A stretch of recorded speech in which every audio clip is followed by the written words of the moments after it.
اور بادشاہ نے کہا کہ میں نے خواب دیکھا ہے، دیکھتا کیا ہوں کہ 7 موٹی گائیں ہیں جن کو 7 دبلی گائیں کھا رہی ہیں، اور 7 خوشے سبز ہیں اور 7 خشک۔ اے درباریو، اگر تم خوابوں کی تعبیر دے سکتے ہو تو مجھے میرے خواب کی تعبیر بتاؤ۔ انہوں نے کہا، یہ خواب تو پریشان خیالی سے ہیں اور ہمیں ایسے خوابوں کی تعبیر نہیں آتی۔ اور وہ شخص جو دونوں قیدیوں میں سے رہائی پا گیا تھا اور جسے مدت کے بعد وہ بات یاد آ گئی، بول اٹھا کہ میں آپ کو اس کی تعبیر لا بتاتا ہوں، مجھے قید خانے جانے کی اجازت دیجیے۔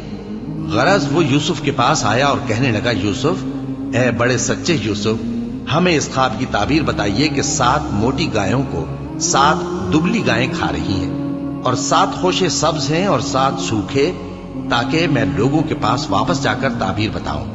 عجب نہیں کہ وہ تمہاری قدر جانے۔ انہوں نے کہا کہ تم لوگ 7 سال متواتر کھیتی کرتے رہو گے، تو جو غلہ کاٹو تو تھوڑے سے غلے کے سوا جو کھانے میں آئے باقی کو خوشوں میں ہی رہنے دینا۔ پھر اس کے بعد خشک سالی کے 7 سخت سال آئیں گے کہ جو غلہ تم نے جمع کر رکھا ہوگا وہ اس سب کو کھا جائیں گے، صرف وہی تھوڑا سا رہ جائے گا جو تم احتیاط سے رکھ چھوڑو گے۔ پھر اس کے بعد ایک ایسا سال آئے گا کہ خوب مے برسے گا اور لوگ اس میں رس نچوڑیں گے۔